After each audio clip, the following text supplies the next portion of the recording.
Hello and welcome back to the channel. Thank you for joining me in another of my amazing interviews. Today I'm in the studio and I have a guest, which is fantastic. My guest today is Jemma Cooper, who is an ex-TV news presenter. Yes, that's right. News presenter, journalist, producer, all the things. All you the can do. stuff. Yeah. And now you're in my bedroom, which is very kind of you. Enter a gentleman's bedroom. And in fact, the lovely Julia is just sitting to the right. She's acting as floor manager, set designer and makeup today. And of course, my master bedroom of my 2 up, 2 down house is actually my studio, which you've very kindly come over. And it's great to have people in the studio because I think it's so much more fun. Absolutely, and it's great to be here. You know, Vobes Towers. Vobes Towers. It's fantastic. The HQ where it's all happening. I mean, it's a massive honour, Richard. Thank you. Thank you for having me. It's a pleasure. Now, I mean, one of the reasons to have you here is because you're obviously awake. You're part of the Better Way conference stuff that's where I met you, and on the truth movement and things like that, and freedom and getting the message out, what's going on. But you had a career in television. Was it with the BBC? It was. With the actual beast itself, responsible for spewing out misinformation. Now, of course, I often get that accused of me by the platform that I'm on. I'm not going to say the name of the platform anymore, but this platform that you're watching, unless you're watching this on Rumble, of course, which has been very kind to me. But the main platform that I use has recently given me a strike for medical misinformation, and you don't get any argument with them. You can't debate and go, well, what bit was medical misinformation? What bit I can edit the bits out to fit your terms and conditions, because I completely get that they are a private run company and they have their own terms and conditions, but they're so vague. But anyway, enough about me. I'm more interested in your initial career. So before we get to the bit where you're in the BBC telling everybody the lies, how did you get into television? Well, it's a strange one, my career. I mean, what is a career anyway? It's just a job you spend a lot of time at, isn't it? Often at the detriment to the areas of your life that really matter, you know, friends, family, your health and well-being, you know, but people seem to value it among all other things in our culture. But my sort of trajectory into the BBC was really easy. And for someone with a working class background who didn't have any connections in the industry, no dad to get us work experience, no private school background, no public school background, no connections at all. It was funny how I got in, and when people say to me, my first ever time I got into the BBC, I'd been working for a big daily newspaper in the north of England, a big paper, days before the internet, when newspapers actually had some validity and people would go to them for news. Yes. Unlike now where it's all, you know, this. I was working for this big daily paper. I'd been there for 4 years. I was a postgraduate trainee and I'd risen through the ranks, and it was a plum job. And I'd quit. And I was getting ready to go travelling. I was in my late 20s. I thought, I need a break. Journalism is this relentless beast. You never really switch off. And I thought, I'm going to go travelling, have a gap year. So I put my notice in, I was packing up my flat, and out of the blue, the BBC phoned me. Wow. I know. And they phoned me on my landline. I know, you know, back in the old days. And I was literally packing up my flat, and they said, we're just following up a letter we wrote to you last week. A letter, not an email. And who does that now? I know. So, you know, handwritten letter, all of that. And we want you to come in for an interview. And I was like, I never got the letter. And they said, we wrote you a couple of weeks ago. We've been following you. We quite like your work. And we're in the north of England. We're kind of recruiting. Come in for a chat. And I said, well, I've quit. I'm going travelling in a few weeks. I'm working my notice. They said, well, come in anyway. So I went in a couple of days later, had this chat. And they pretty much offered me the job on the spot. Wow. I know. So what period of time is this? This was in 1999. Right. So I was like, wow. And of course I phoned up my mum and I said, I don't know about going travelling. I've just been offered this job at the BBC. And my mum was like, Jemsy, you must take it. Forget about this little holiday you want to go on. You must take it. It's the BBC. And I thought, okay. So when everyone asked me how did I get in, I was like, I don't know. It just kind of happened. Right. And then a few years later when I'd been at the BBC, so it was 2007, and I'd just broken up with a long-term boyfriend. He was a lovely guy, really nice, but breakups make you question things. I was in my mid-30s, so I thought, right, this is the time to have the gap year. This is the time to go travelling. So I was in the BBC in Bristol at that point, which is where I spent nearly all my career. And again, I was like, this is it. November 2007, I was writing my resignation letter when a friend said to me, have you seen these presenting jobs, weather presenting jobs in the internal magazine? And I was a behind the scenes journalist at that point. So I was very much production, behind the camera. Oh, I see. I wasn't a presenter, I was just a journalist. So were you after like a Wincy Willis type thing? No, I wasn't even. Not that people will remember that name. Wincy, totally. But I had no kind of designs or desires to be on television when I joined the BBC. Oh, right. I just kind of got into the BBC. Yeah. Anyway, so my friend said to me, look, I think you'd be really good at these jobs. And I had no experience of weather or presenting or anything like that, but a voice in my head, which I've never really heard before, but I've heard it a lot of times subsequently, especially since I had a kind of spiritual awakening. Yeah, we'll talk about that. I'd like to talk about that. But this voice said, I looked at this ad and this voice said, you're going to get that. And stopped me in my tracks a bit. And then my ego kicked back in. I was like, no, I'm resigning, I'm going travelling, I'm going to have this gap year. My mate said, well, why don't you apply for it anyway, because it can't do any harm. And I was like, oh, God, okay, when's the closing date? And he said, oh, today. I was like, oh, bloody hell. So I bashed out this application, sent it off, carried on writing my resignation letter, which I fully intended on handing in the following week, and then I was going to work my notice. Following week, I was in the weather centre having an audition for this job, and they were like, they're giving me this job, a presenting job. Now, I mean, the weather back then, were you sticking on plastic clouds and all that kind of stuff? I was looking forward to sticking on magnets and plastic clouds. That's from my childhood, and Michael Fish and all of those great presenters. It's a bit more sophisticated. It was all graphics and green screen, and this is what's going to happen. So because I remember going around and seeing these sort of studios. You'd have a monitor to one side, wouldn't you? And you wouldn't act. There would just be this green screen behind you. So you're kind of looking down there, and then you're kind of looking behind, and pretending it's there. And it's all magic. Yeah, it's all magic. And of course, people now can do all of this at home. I mean, it's amazing. I had somebody say to me that the set itself was that just a green screen set, but we are actually sitting in a real life set. In a handmade studio. It's lovely. Studio. So there you are doing. So what was it like the first time you're doing the weather? Because it's quite technical, isn't it? With ISO bars and all that sort of stuff. Yeah. Well, what they were looking for at that point in the BBC, and this is no secret, it's all out there. They were looking for people who weren't forecasters but were journalists who could tell a good story very quickly. Yeah. Who were presentable. I was younger, thinner, prettier. So presentable, and could get up in front of a camera, which I could do. I'd never done it before, but I wasn't that great at the start. I was rusty. It took time to sort of relax in front of a inanimate audience, because you're looking into the camera, you're trying to make all these jokes. It never laughs back, it never says anything. You know what it's like. You're I know. You're trying am I doing there. it right? It's just there, yeah. So I had this career from then, really, but it was just strange the way the voice said, you're going to get that. Right. And then again, all my friends and family were, how did you get that job? And I was like, I don't know, it just kind of happened. Same way as I got into the BBC. Just kind of happened. And I look back now I've had this spiritual thing happen, or conscious awareness thing happen to me, which I know has happened to millions of people around the planet, especially now. It's like this hidden hand we call coincidence or fate.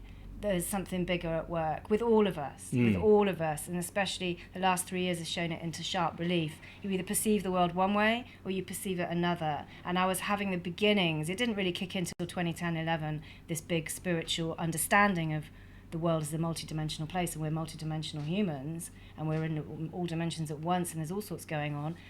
But there was stirrings of it back then. Even I was like, I thought I got all these jobs because of my good looks, charm, and natural talent.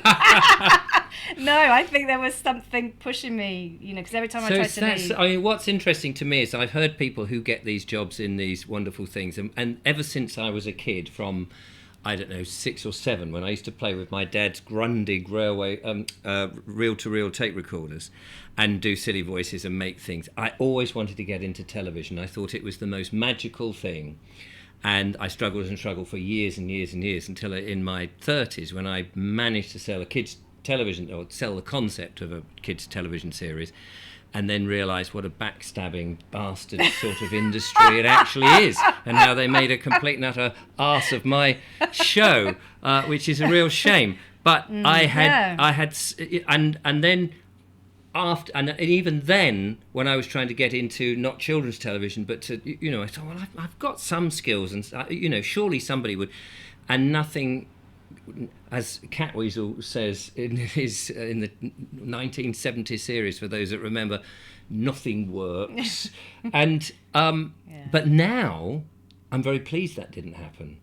And in a way, I felt very much, and I often said this, I felt like someone was preventing me from getting into it, because I feel that what I have learned on the perimeter has been extremely useful in the channel now, and maybe going forward where we're, whatever happens. Have you heard, because I've heard it so many times now, and I don't know if you know my friend Mark Devlin, or you're aware of Mark Devlin, and the books he's written, Musical Truth, Volumes 1, 2 and 3, but we've become very good friends over the last few years, because as I was waking up, he was one of the first people I saw on the speaking circuit in the alternative movement. I don't want to keep calling it alternative, I can't think of a better word at the moment, but we've been chatting many times, and so many people, and myself included, and him, because he was a DJ in his former life, and the things that everybody was doing prior to 2020, I really believe this, were preparing us for the lives we're now leading, where everybody's being pushed to now step up and take the responsibility, and the skills that I've learned, the skills that you've learned. I mean, you've built your own studio here, and you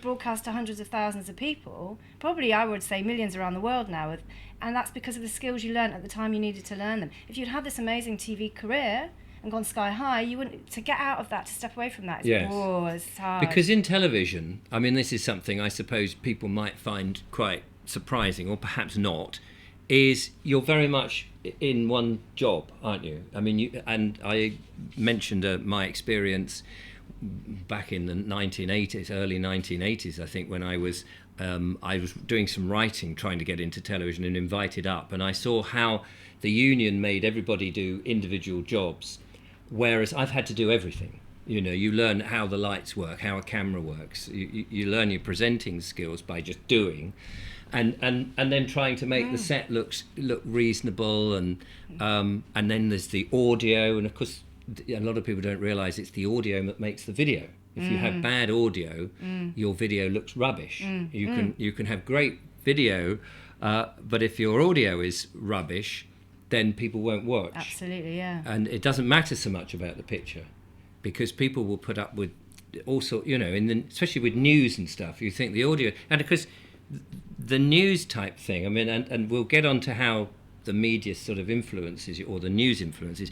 You've got all this nonsense with the dramatic music and the rolling graphics and the weather you mentioned. I don't have a television now, but I've seen these screenshots where suddenly the weather map has these massive red patches. Oh, there's so much we can talk about with that. And actually, you say it's nonsense, the music and the drama and all of it. But actually, I've done so much research into what that's actually doing to you physiologically, and the flicker-induced hypnotic state. Well, when I say nonsense, I mean it's not nonsense. No, it's deeply sinister. Actually, sinister, because it's like a motion picture, the dramatic music to give you that.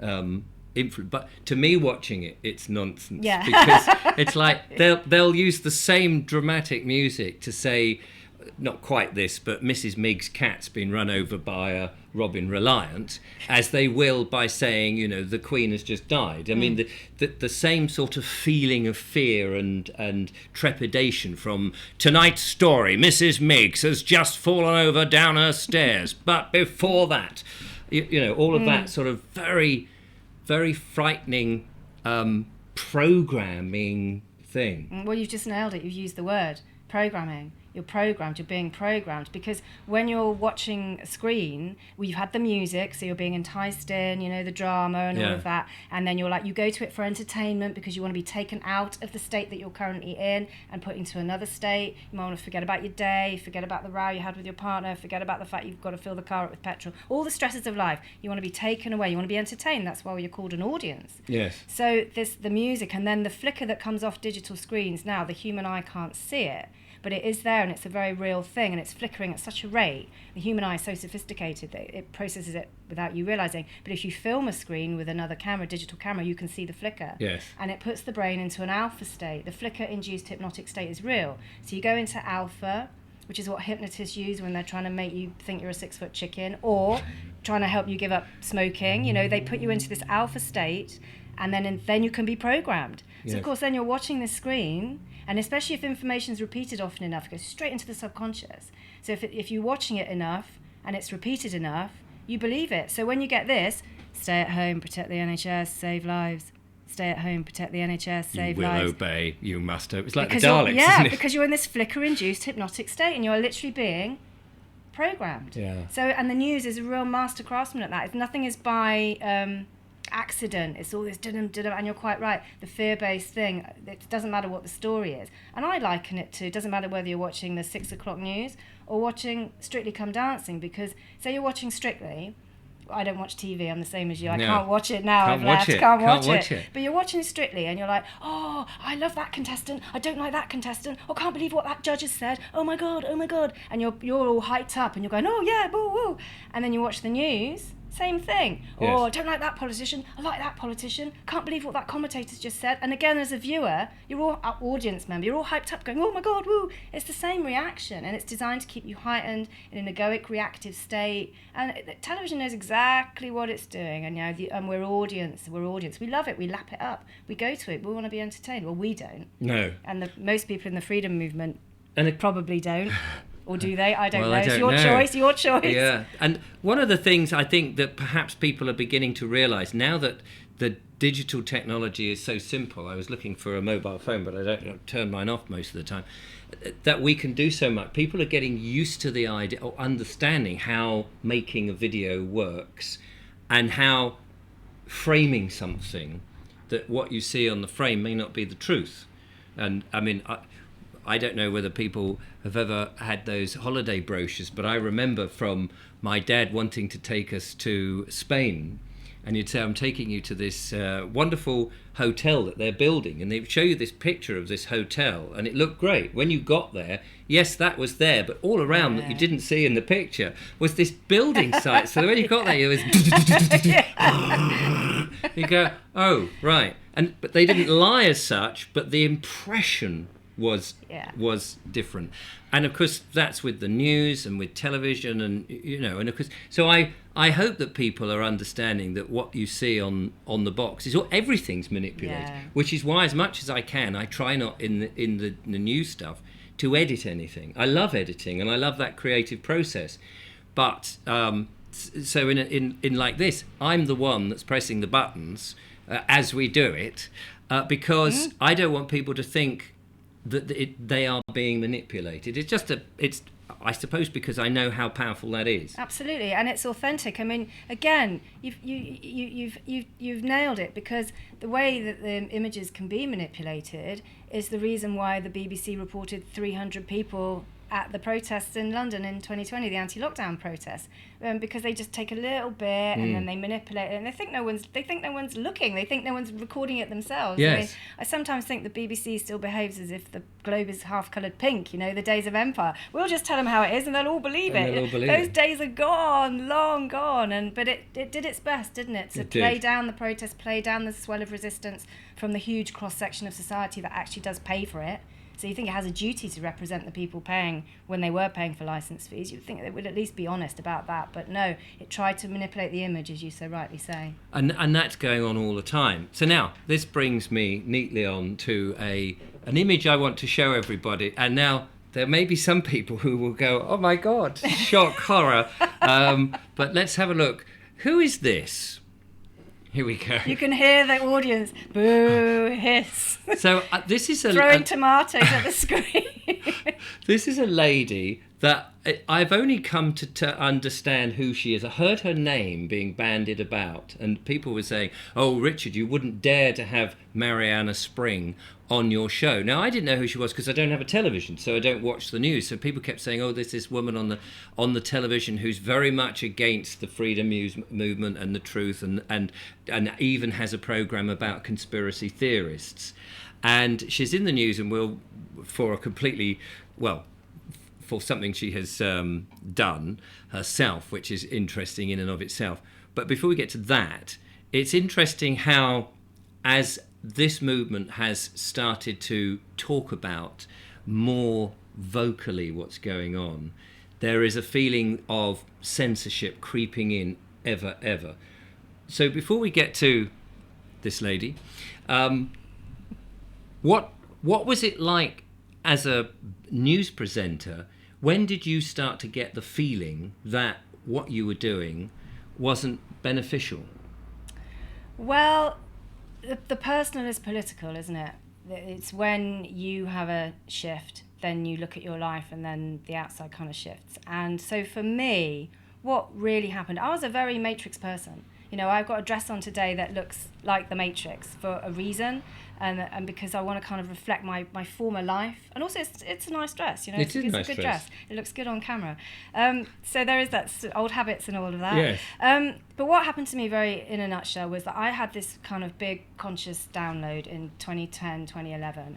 And it all stemmed from trauma, which I think is actually very common in our society, because in the West we don't have a language for spiritual awakening. It's not a thing like it is in the East. And even in the East now, it's dying out and consumerism is taking over.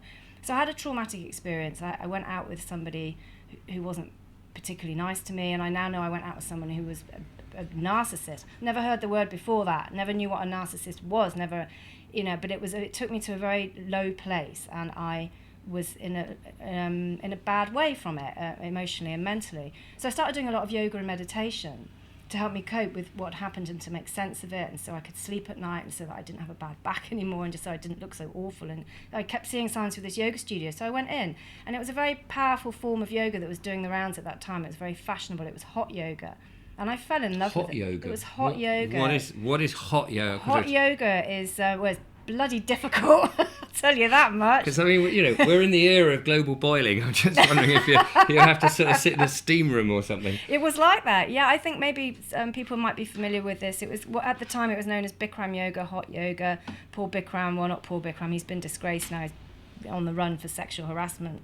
Like so many gurus, you know, they fall foul of their own power. Right. But he didn't teach me. It was just a school of that genre with Bikram teachers, all of whom were lovely. And so this hot yoga powerful, you stand in a room. How difficult can it be to be in a room for hour and a half holding these yoga poses in 42 degrees? Very difficult, actually. But it opened up stuff in me and in my brain. And after about a year and a half, I started having very strange experiences in the meditations at the end of class. I started feeling I was floating out of my body. I started seeing things in my mind, one of my eyes closed, faces. I started hearing things. I had some very profound and personal experiences in my bedroom at night, which I know will sound odd saying that, but things happened. I felt one night, this is just an example, I woke up and I was in my bedroom and I looked in my bed and I was like, who's that in my bed? Is this a dream? And then I looked in my bed and I was like, it's me in the bed. And then I looked out. You were seeing yourself? Yeah, and I was like, but it was so real, I knew it wasn't a dream. And then I sort of flew out the window and I flew over my hometown and I was like, is this a dream? And then I woke up. Now I know it absolutely wasn't a dream. I was having an out-of-body experience, and I was astral projecting. I didn't know any of this. And then I had all sorts of things, and lights and flashing colours and hearing fluttering above the bed, and the whole room lit up gold. I know it sounds absolutely insane, but it happened. And then other things which are really deeply personal, which I won't go into. But I told my yoga teacher about all these things that were happening. And she was this really down, sort of very straight up. She wasn't down, but she was straight up from Northern Ireland, yoga teacher. I said, look, I'm having these experiences. I'm coming to class and I'm having these experiences, and I'm having all these experiences at night. I'm having precognitive dreams. I'm having psychic stuff that's coming true, and I don't know what to do. And she just looked at me. She said, yeah, what kind of experiences there? And tell me more. And she wasn't fazed. And then she explained to me about Kundalini awakenings and siddhas, which is your inner powers opening, and you're becoming more of the real you. And she said, this is great. She said, people pay thousands of pounds, go and live in ashrams in the mountains for years, take themselves out of society to get what you're getting. And I said, well, why am I getting it? It's really frightening. I thought I was going schizophrenic. She said, you're getting it because you didn't go looking for it. Because your ego didn't come to class going, I want to have these experiences and be psychic. I didn't know anything about it. And she said, you're lucky. She said, you're so lucky. And I thought, okay, I don't feel lucky. I feel like I was going mentally ill. I feel like I was, you know. And she said, don't go and see your doctor and tell him you're having voices, because they will. Yeah. You know. Anyway, she said, trust the process, let it come, and it's going to be part of your destiny. And then of course I went away, my ego kicked right in, I've got these powers, oh my God, I'm going to be like, and then of course it went away for a very long time. It comes back periodically. Right. But what did happen was this voice that I was talking about earlier, the one that said you're going to get that job, became a really dominant feature in my life. And then I found out what that was, which is your higher self, your voice of your conscience, the voice of your soul. That came to me a lot more. And it's your own voice. It speaks to you very calmly, very, very stillly, very certainly. It's your voice. And I think that voice is speaking to a lot of people now around the world, because it's that voice that eventually told me to get out of the BBC. Because once you have a spiritual shift, everything shifts. So I changed my friendships, I changed my diet, I changed my socialising, I changed my interests and hobbies, and eventually the last thing to go was the career. Because when you're constantly telling people how awful the world is and doom and gloom, and you're selling death as entertainment and road accidents as entertainment and murders as entertainment, you're going to think this is not a valid way to make a living. And then when 2020 happened, that was it for me. Yeah. So and the media, and just to get to the end of that, then the media is, and particularly the BBC, and most people, I mean, most of my viewers, of course, will completely understand how the multimedia, the mainstream media, even if I can get my words out, will and have been and continually have their agenda and their narrative, which isn't particularly healthy, and we're backing up the government on all of that we went through during the last 3 years, and forcing stuff. So this is where I found it quite interesting from my perspective, and this isn't really about me particularly, but people have jumped from mainstream media and they've gone on to the internet, and there's a lot of empowered, passionate people who are desperate to say the world's coming to an end and we're all going to die unless you do this, and it's very scary. And I seem to have bridged that, again, not intentionally by any means, by sitting on my chair downstairs in the second studio of Vobes Towers, which is also my front room and my office, where I drag the camera out, bung the lights up, and sit there and say, isn't it strange how our kind, benevolent and wonderful government are trying to murder us in our bed, in that sort of very sort of polite and jolly way, which has, I hope, brought, well, the numbers seem to give that impression that a lot of people have come on board as a result of that. And clearly now, as I'm getting strikes, that it's getting a bit, I'm being noticed perhaps a bit too much. But it's interesting when you get a character like this, who now feels it's necessary to have her job to come and shut the likes of me and other people down and question what we're doing. Now, of course, they used to do that all the time, you know, now there's so much of us talking on the alternative media. And not just on the platform I'm on at the moment. So I just want to show a couple of these stories just to sort of get this out of the way. So for the anybody overseas will know probably the Mail Online, the Daily Mail. They have this headline here, BBC disinformation correspondent and chief fact checker Mariana Springs being accused of lying on her CV by falsely claiming to have worked with a Beeb journalist when applying for a job in Moscow. And I know you're not going to necessarily say that she's a lovely, the most wonderful character in the world, but I know you wish to sort of defend her a little bit. Well, I've never met her.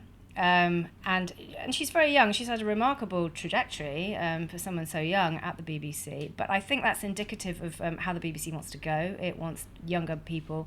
But I do feel, is this going to make me a pariah of people watching? But I do feel slightly sorry for her. Not personally, you know. The reason is she's not a lone wolf in the BBC. You know, the BBC's chock-a-block full of Mariana Springs. If I hadn't had my spiritual opening, you know, I was a very good little Mariana Spring myself. I was very well programmed. I was in the Matrix. I loved being a TV presenter and all the things, you know, driving around town in my sports car. Oh, look at me. Get my hair cut in a blonde bob, and I've still got a blonde bob. You know, there were certain things. What did you have before then? What did I have before? I had long hair, and they were like, nah, you got to chop that off. So I chopped off my hair because I was a good little presenter. Well, she's got quite long hair. But anyway, you know, that she's not she's not some kind of like anomaly. The BBC is full of Mariana Springs, and when I first joined the BBC way back, and I'd left this big daily paper and was going to the Beeb, They offered me just a 6-month contract at the BBC, and I said, well, hang on, when I got my job at the big daily paper, it was a staff job and all the things that go with a staff job, and, you know, why are you only offering me 6 months? And the guy said, the guy was doing my contract, he said, oh, don't take it personally, we do it to everybody. And I said, well, why? And he said, well, we need to see if you're one of us. You need to see if you're one of us. Yeah, and now at the time, I was so young. What does that mean? Well, this is it. What it means is, are you a Mariana Spring? You know, are you a Mariana Spring? And a Mariana Spring is this, and I think this is why this whole Moscow headline thing hasn't surprised me. A Mariana Spring is this. Oh, pick me, I'm ever so good. Oh, head girl, head boy. Oh, I was really good at this at school, and I was a prefect and everything, and oh, pick me, I'm ever so good, and I really want to please, and I'm so conscientious, and I really want to please so much, I'll lie on my CV. Because that's how desperate I am to get validation and be acknowledged and to get ahead. So I never lied on my CV to get ahead. It's futile.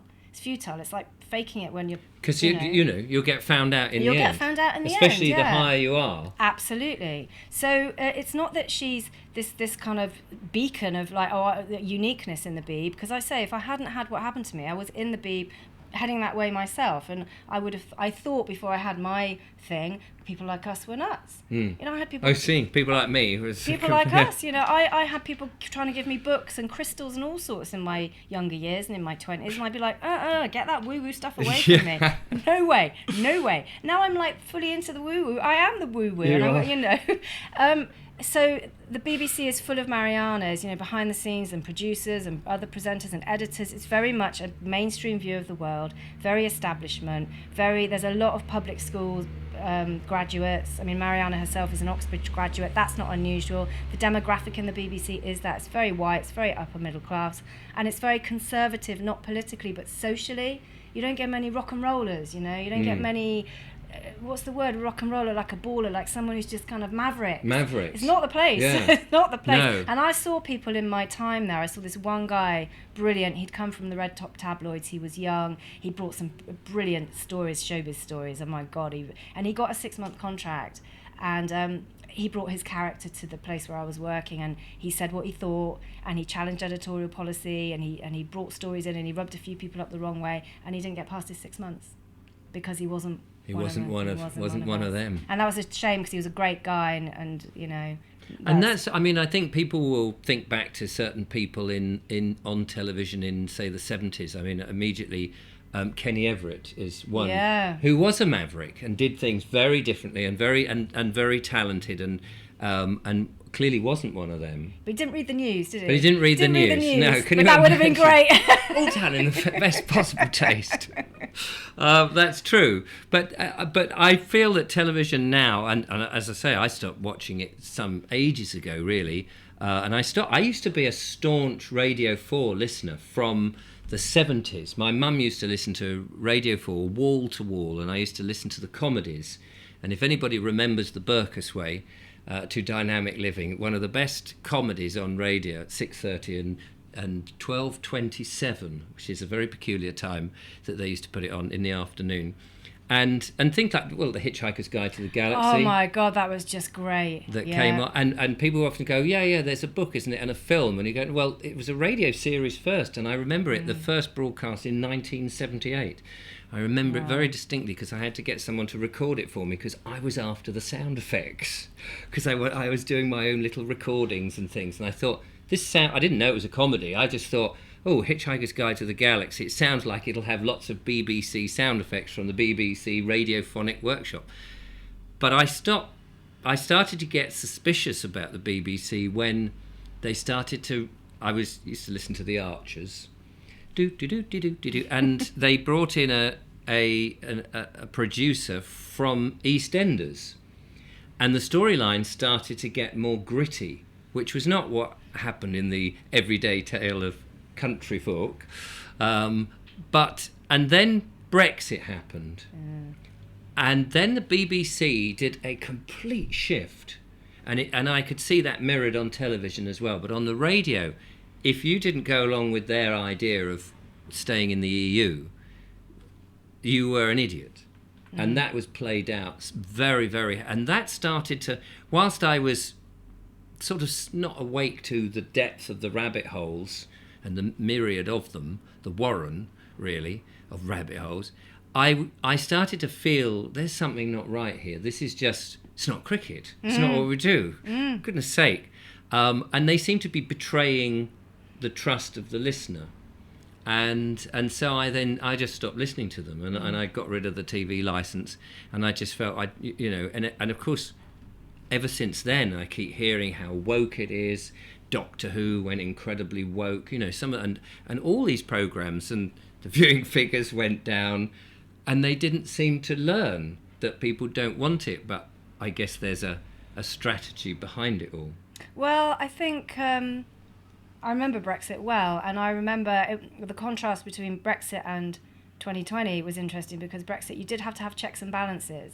I remember still being in the corporation, you had to have all these checks and balances of how many you had for and against, but it didn't come across like that, as you say, because there was other insidious messages. This was news, obviously, but other messages through other programmes. But the BBC did clutch its pearls in horror.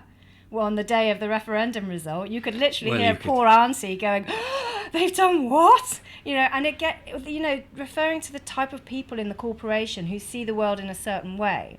They literally see the world in a certain way, and they're not bad people. No. They don't sit around and go, how can we control the world? It doesn't work like that. It's just you're in an environment where this perception is very narrow, and you don't have anyone to reflect a difference back to you, because they don't employ a diverse enough workforce.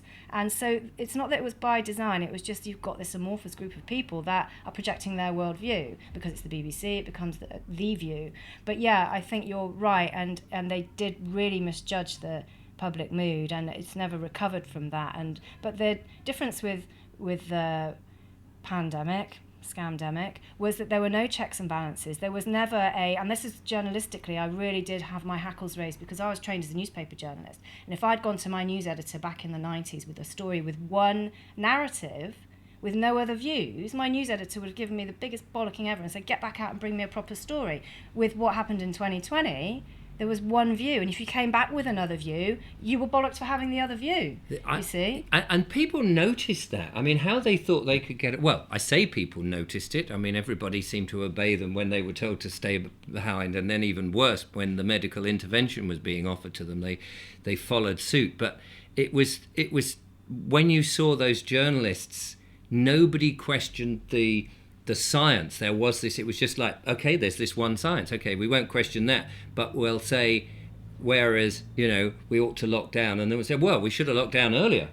It was no counter narrative, no counter at all. I'd never seen that in my whole career. By that point, it was nearly 5 years in a big daily paper and 20 years at the BBC. So my whole career was media, but my training was really rigorous. Right. So it's like there, because I'd had like this big awakening, and I'd been going to alternative conferences and kind of trying to figure out about the world through my spiritual download, and realised I've been hearing about this for quite a few years. And when I was hearing about it and hearing people talk about world control and Agenda 21 and Agenda 30 and all this, I was like, nah, man, that's far-fetched. These people need to get out more.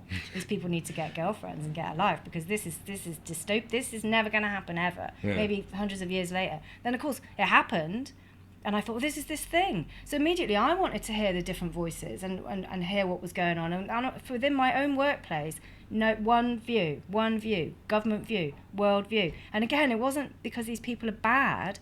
It's because they genuinely thought they were doing the right thing. They were being good citizens. And yes. It's just this fear-based programming that we were talking about earlier, this fear-based programming. And you were able to see how many people were living in fear, full stop, whether they were in work or out of work. They just brought it to the table and let it free reign and let it be broadcast. So do you think now, after 3 years of this, and we've seen a lot of media, alternative media, really questioning what was going on, and we've even had people like Andrew Bridgen standing up in the House of Commons, in which people were, no, nothing to hear.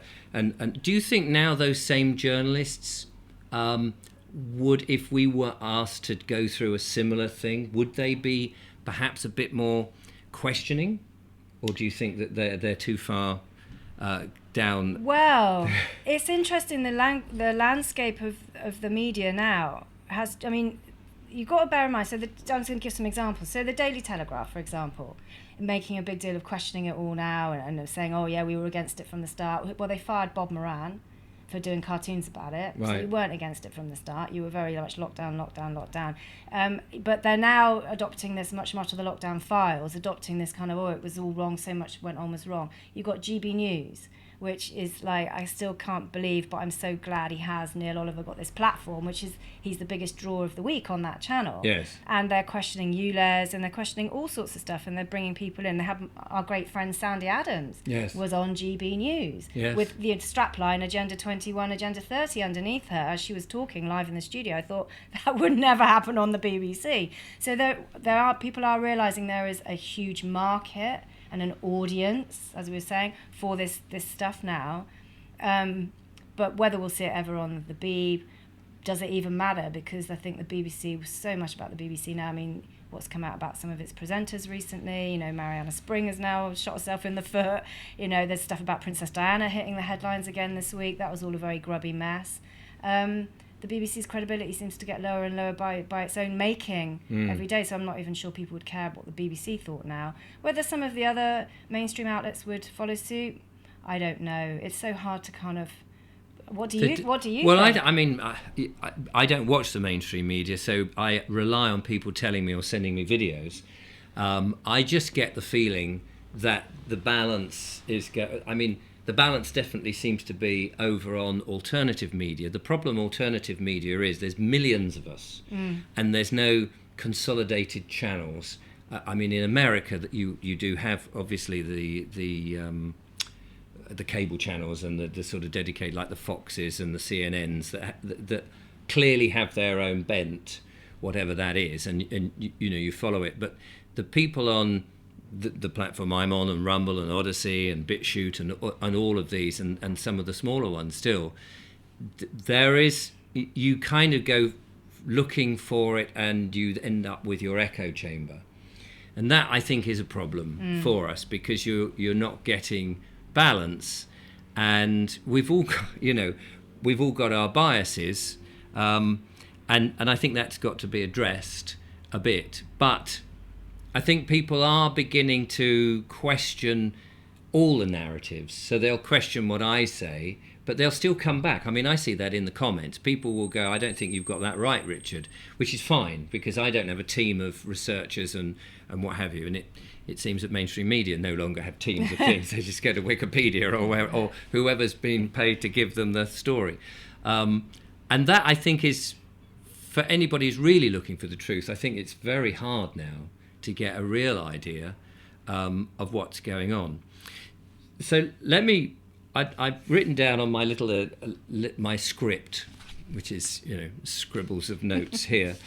Jemma, where are you now then? We looked at your TV career, and you've told us about your spiritual awakening, and I at the beginning said I met you at the Better Way conference that Tess Laurie from the World Council of Health has been running, and long may that grow and have more of those. Absolutely. She's doing brilliant work, and the whole team there are doing brilliant work.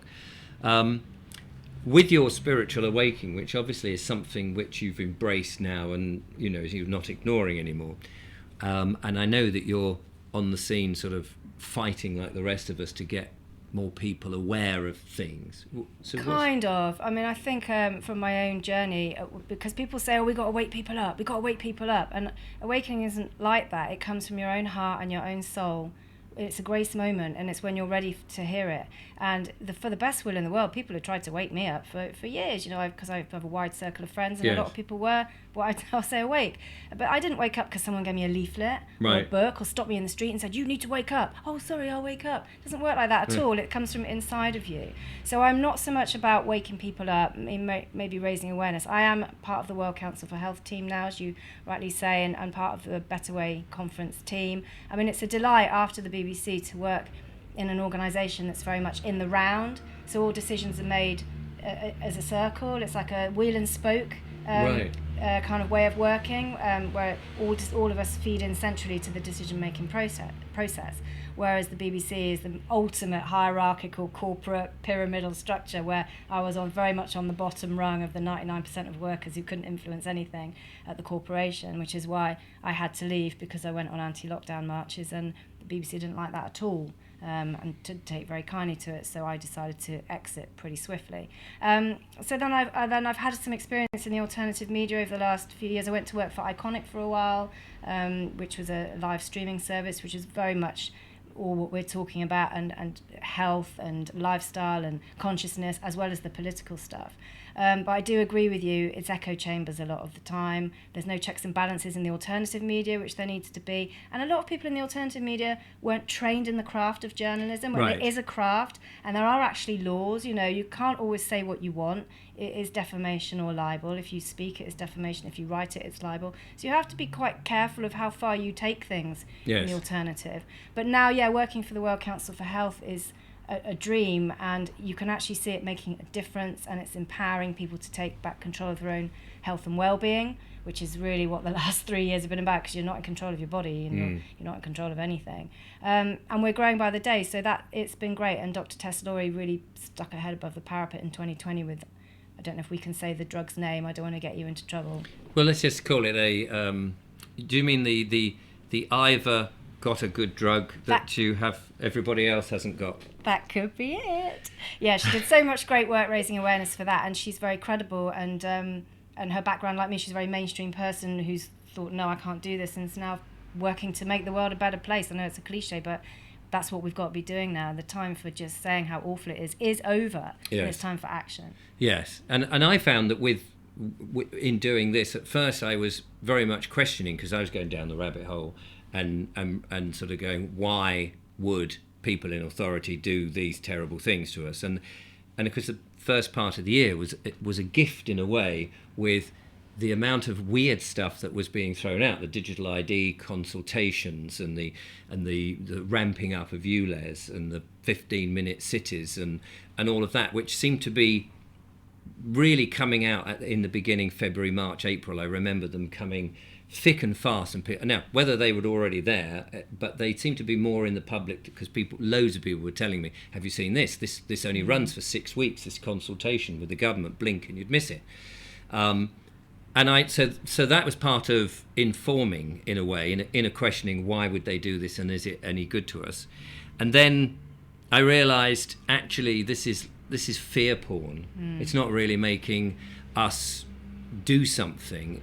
And it's interesting you talk about the spiritual thing. Oh, by the way, if you're hearing the sounds of lorries and things, I just want to normally I have the window shut, but we're in the era of global boiling at the moment, in which the house is currently on fire. Julia's just putting it out to make sure, we don't end up like Maui with just a collapsed house and you and I behind two desks, which would be, a little bit sad.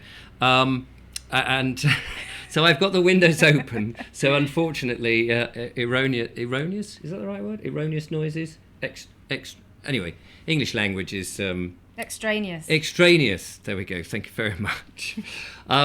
So, can't remember what I was talking about. It doesn't really matter on a thing... The time for saying how doom and gloom and fear porn and... That's right.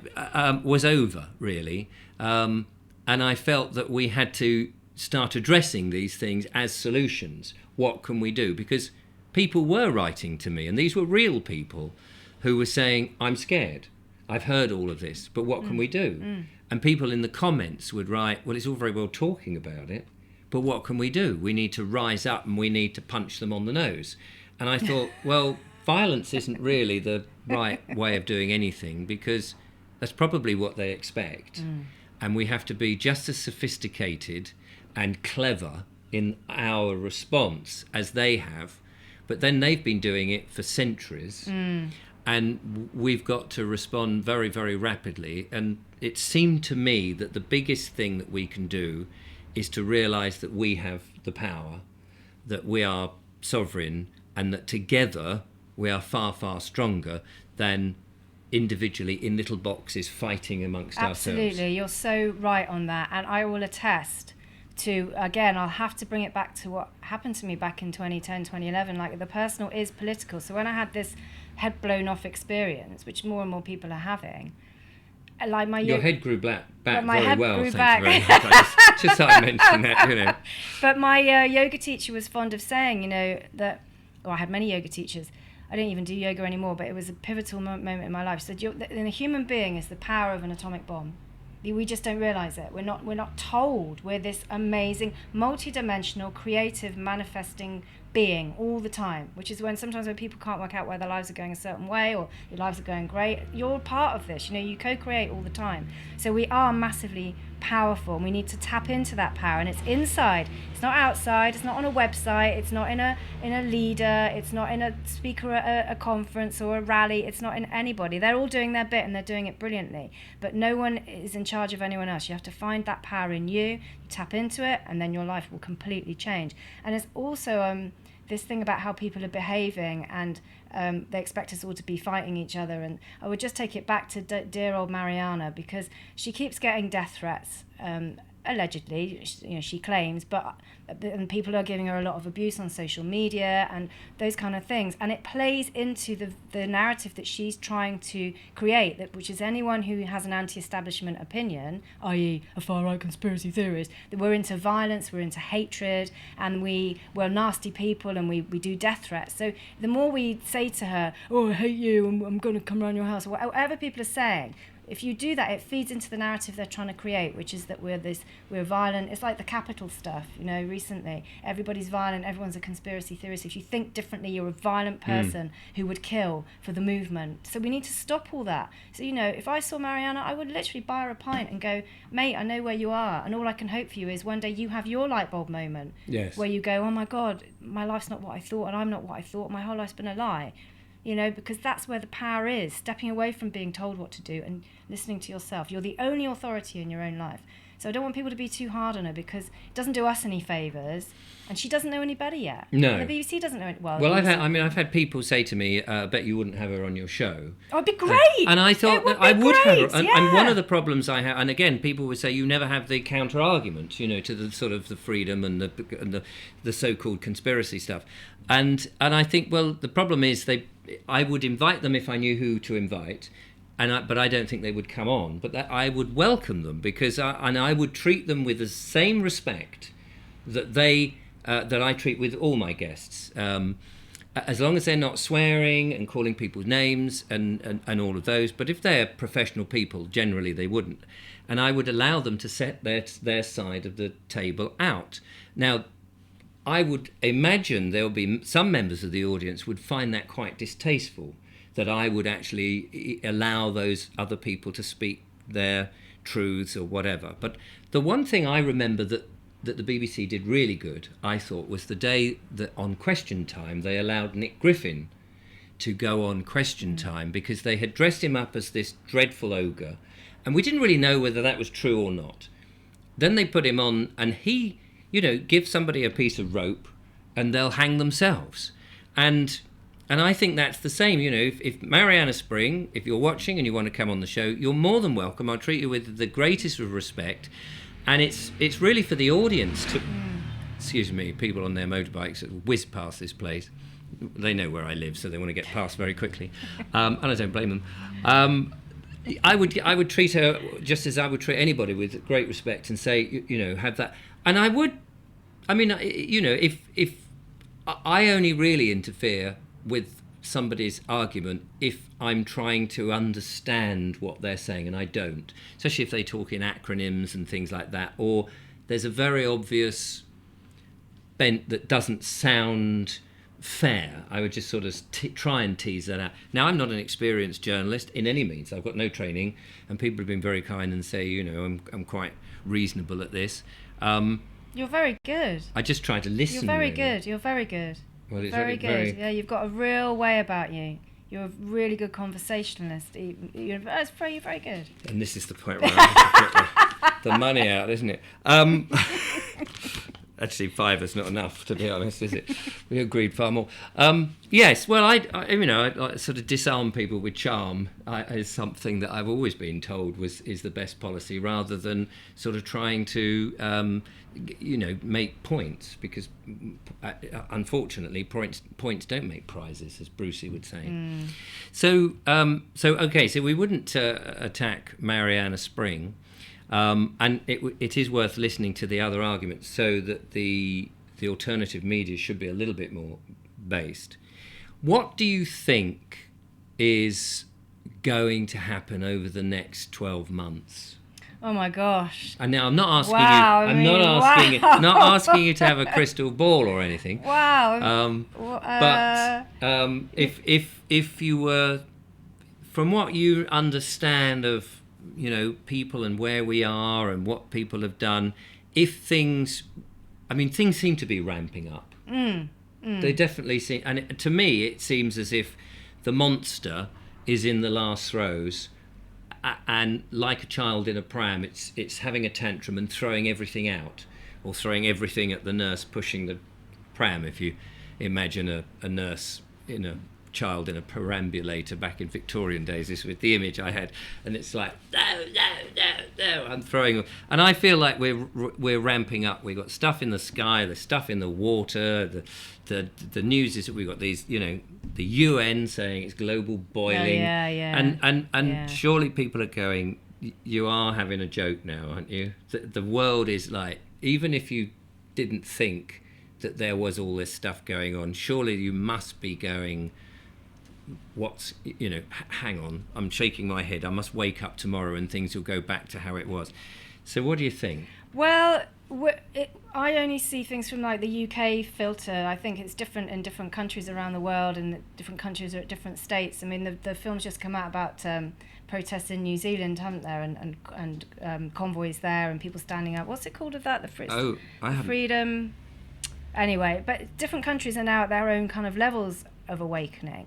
But here, I mean, I was just reading a story today I picked up one of those free papers in the train station before I came, and it was all about how the city council that's gone bust, Birmingham, long before it went bankrupt, had spent £10 million on a cycle lane, which obviously nobody's using, and it's narrowed the traffic down to one lane and caused this awful congestion and more pollution. So I think people are so kind of like you say, this has got to stop. It's just becoming, comedy that's not funny. And where I live in North Somerset, there's a story that's done the rounds from there about the wonderful Victorian seafront. You should come there, actually. You guys would love it. Yeah. You and Julia. That's the Victorian pier, the only one of its kind in England. Lovely Julia is just over here. The lovely Julia's just here. You should come and say hello, darling. Come round.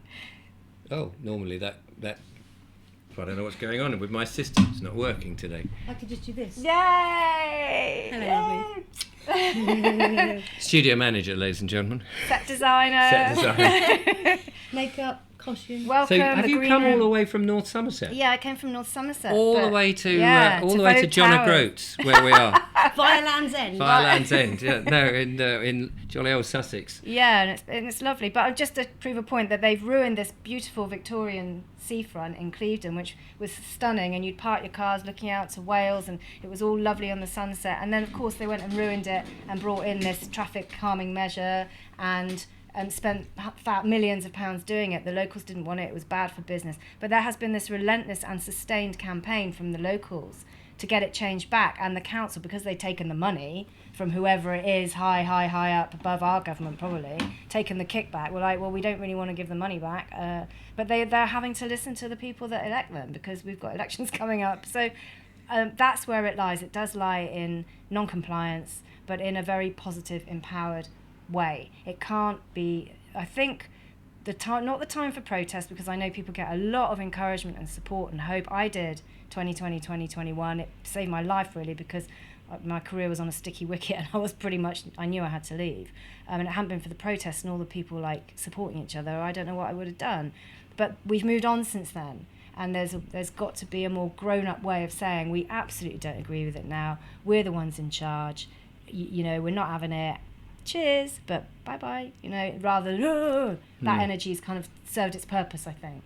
Yeah, no, and I would totally endorse all of that, and I think we, as I said before, we've got to be as clever as they are. And no, we are already clever. I mean, that's the point, isn't it? Yeah, they're not that clever. They're not. No, I suppose that's true. I mean, they have been clever to program us and set so much in and do all of that. And but you're right, absolutely. So here's a question I've had on the people who said, you always get people who are plugging a book, or they've got a video channel or something like that, which I suppose that is part of the whole media thing in a way. So are you plugging a book, or are you No, plugging anything? No, absolutely not. No. And my last guest I had, which went out today, Steve from Poland, who was talking about real anarchy and then as in self-rule, and how brilliant that was when he experienced it in Poland. So if you haven't seen that video, go and check that out. He also had lived under communist state, and so he could see the signs of the oppression that's coming in from the government and the way the mainstream media was talking. And my point of that was, yes, he wasn't plugging anything either. So it's nice to have people on who just want to talk from the heart. I am plugging something, and that is enjoy your life. Enjoy your one precious life in this incarnation that we've got, because if you can remain positive and happy and joyful in the face of what's coming or what's happened, if you can say, I'm still enjoying my life and my vibration is still up here, you're not going to take me down to fear, you're not going to make me cower away and stare at screens and go, oh my God, it's so awful. No, the biggest act of rebellion is getting out there and enjoying the weather, the sunshine, the vitamin D, your friends, your family, whether they're awake or not. All of that stuff is about bringing joy to the world, being joyful in yourself, and then taking that joy and spreading it wherever you go. That is they hate that. They hate that because they haven't got it. And being creative as well. You two are creative people, very creative people, and you love the English landscape, and you work with the nature and all the great things about England. They don't like that either. So keep on doing what you're doing, and just it's being happy. Oh, they want to take it away. That light that lives in us, they want to take it away. And if you can shine that light brightly, then we've won. So there we go. Well, that's a plug for us then. The English Couple, the English Couple channel, which should come up at the end here, where you see our little, probably over there somewhere. The logos. Do check that out. Jemma, it's been an absolute joy. We've come up to the hour of our interview, and I was looking at the clock thinking, I wonder if I can actually get this in within, like a TV station counting down, and we're coming to the end now, stand by, and all of this, but we don't have earpieces. I'm having flashbacks to my old life. It's funny how that set the standard and people try to emulate it, isn't it? And we don't really need to at all. No. And that's the beauty of these things. People can see the time and they can go, oh yes, about an hour just over. No, it's good to be genuine and real and have the little faults and things, because that is life, isn't it? It's authentic. Exactly. It's authentic, it's real. And that's the thing again, don't try and be something you're not, and don't ever be something someone else tells you what to do. Look how the success, I'm not blowing smoke up your backsides, because it's the truth, the success that you've garnered by being yourselves. Yes. Authenticity, people respond to it. So, people, be yourself. It's the greatest strength you've got. And maintain a sense of humour about yourself, because, again, that's a great strength too. Well, ladies and gentlemen, that's it for today's show. I hope you've enjoyed it. It's been an absolute pleasure, Jemma, to have you here in the studio. It's been lovely. Thank you very much, both of you. I hope it's been worth coming all the way from Penzance, North Somerset, which is a lovely part of the world, actually. And Julia and I are still trying to find a piece of land in that neck of the woods. Oh, wow. Yeah, if you've got anything, let us know. So, we should talk off camera. There's some things going on that, you would definitely fit right in. Shush, you didn't hear any of that. So it's been absolutely fantastic. I will be naturally back with more monologues and wonderful guests. My diary is full of them, so don't go away. The lovely Julia and I will be finding time to try and fit in another English Couple on our sister station, and you'll go back to working for the World Council of Health and doing all the good work that they do, which is superb. Anyway, there we are. From Jemma, Julia and I, thank you so much for watching. It's been absolutely wonderful. Until the next time, goodbye.